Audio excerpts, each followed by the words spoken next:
Komunikasi dalam konseling lintas budaya. Yang pertama yaitu komunikasi dalam konseling lintas budaya. Komunikasi lintas budaya merupakan salah satu bidang kajian ilmu komunikasi yang lebih menekankan pada perbandingan pola-pola komunikasi antar pribadi di antara peserta komunikasi yang berbeda. Kebudayaan, pada awalnya studi lintas budaya berasal dari perspektif antropologi sosial dan budaya, sehingga kajiannya lebih bersifat depth description, yakni penggambaran yang mendalam tentang perilaku komunikasi berdasarkan budaya tertentu.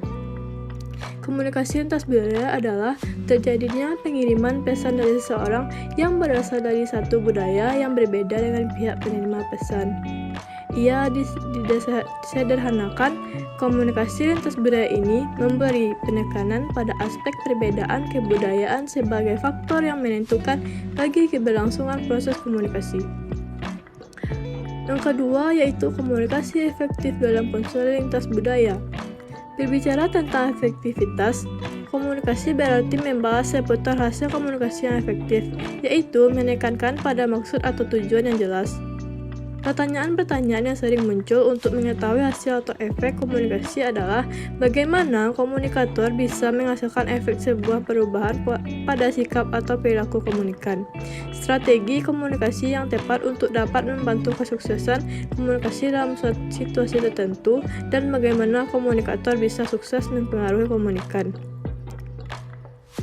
Komunikasi yang efektif adalah proses komunikasi yang dapat mencapai tujuan yang ditetapkan oleh komunikator. Susanto 1997.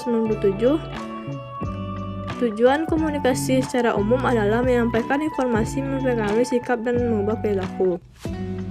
Namun, pada dasarnya tujuan komunikasi berbeda bergantung pada sudut pandang yang digunakan. Tujuan komunikasi bisa bergantung pada kepentingan sumber, kepentingan penerima, kepentingan sosial, dan kepentingan individu.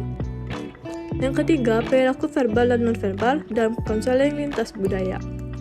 Komunikasi verbal adalah komunikasi yang menggunakan kata-kata, entah lisan maupun tulisan. Komunikasi ini paling banyak dipakai dalam hubungan antar manusia. Melalui kata-kata, mereka mengungkapkan perasaan, emosi, pemikiran, gagasan, atau maksud mereka menyampaikan fakta, data, dan informasi, serta menjelaskannya, saling bertukar perasaan dan pemikiran, saling berdebat dan bertengkar. Dalam komunikasi verbal itu, bahasa memegang peranan penting. Sedangkan perilaku nonverbal dalam komunikasi lintas budaya, kita mempersepsi manusia tidak hanya lewat bahasa verbalnya, bagaimana bahasanya atau halus, kasar, intelektual, mampu berbahasa asing dan sebagainya. Namun, juga melalui perilaku nonverbalnya. Pentingnya perilaku nonverbal ini misalnya dilukiskan dalam frase, bukan apa yang ia katakan, tapi bagaimana ia mengatakannya. Lewat perilaku nonverbalnya, kita dapat mengetahui suasana emosional seseorang, apakah ia bahagia, bingung, atau sedih. Sekian materi dari saya, terima kasih.